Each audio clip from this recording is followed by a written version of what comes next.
புகாரக் குரங்குக்குட்டி இருந்தது. அதிகாலையில் மரத்தின் உச்சியில் பழுத்திருந்த ஒரு பெரிய சிவப்பு ஆப்பிளை பறிக்க வேண்டும் என்பதே அதன் ஆசை. அந்த ஆப்பிள் அதன் கண்களை கவர்ந்தது. சிண்டு ஆப்பிளை பறிப்பதற்காக சீக்கிரமாக எழுந்தது. ஆஹா, எவ்வளோ சிவப்பு, எவ்வளோ பெரியது என்று சந்தோஷத்தில் துள்ளி குதித்து கிளைகளில் தாவி ஆப்பிளின் அருகில் நெருங்கிவிட்டது. பறிக்கும் நேரம் வந்துவிட்டது. ஆனால் திடீரென்று ஆப்பிளின் பின்னால் ஏதோ ஒன்று லேசாக அசைந்தது. சிண்டுவுக்கு சட்டென்று பயம் வந்தது. மெதுவாக பார்த்தபோது அது ஒரு பச்சை நிற பாம்பு.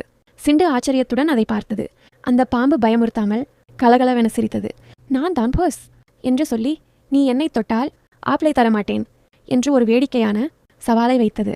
சிண்டு குழப்பத்துடன் அதை பார்த்தது. நான் ஆப்பிளின் காவலன் இல்லை. நீ ஆப்பிளை பறிக்கும்போது நான் உன்னோடு விளையாட ஆசைப்பட்டேன் என்று புஷ் சிரித்தபடி பதிலளித்தது. சிண்டுவுக்கு சிரிப்பு வந்தது. சரி புஷ், நீ எப்படி விளையாட போற என்று கேட்டது. புஷ் ஆப்பிள் மரத்தை சுற்றி கொண்டு என்னை பிடி, என்னை பிடி என்று ஓடியது. சிண்டு உடனே புஷை துரத்த ஆரம்பித்தது. குரங்கு குட்டியும் பாம்பு குட்டியும் சேர்ந்து ஓடினார்கள். சத்தம் போட்டு சிரித்து மகிழ்ந்தார்கள். ஆப்பிள் சிறிது நேரம் மறக்கப்பட்டது. விளையாட்டு முடிந்து இரண்டும் சோர்வுடன் நின்றபோது புஷ் நொம்பென்ஷான் இருந்தது. சிண்டு, நீ ரொம்ப நல்லவன். நீ ஆப்பிளை பறித்து சந்தோஷமாக சாப்பிடு என்று பரிசளித்தது. சிண்டு இனிப்புச் சிரிப்புடன் ஆப்பிளை பறித்தது. சிண்டு ஆப்பிளை சாப்பிடும் முன் அதை சுத்தம் செய்து புஷ்ஷுக்கு ஒரு சின்ன துண்டை கொடுத்தது. நண்பனுக்கு கொடுத்த பிறகு மீதியை சாப்பிட்டது. ஆப்பிளின் சுவை ரொம்ப இனிமையாக இருந்துச்சு. விளையாட்டால் கிடைத்த நட்பு பகிர்வால் இன்னும் வலுவானது.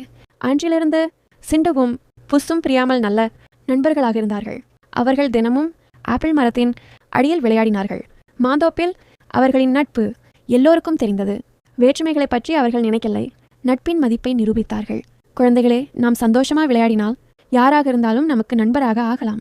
குறும்புக்கார சிண்டு ஒரு பாம்பு குட்டியுடன் நண்பரானது போல யாரையும் வேற்றுமையாக பார்க்காமல் எல்லோருடனும் அன்புடன் பழகுங்கள். அன்பும் நட்பும் உலகின் மிகப்பெரிய பொக்கிஷம்.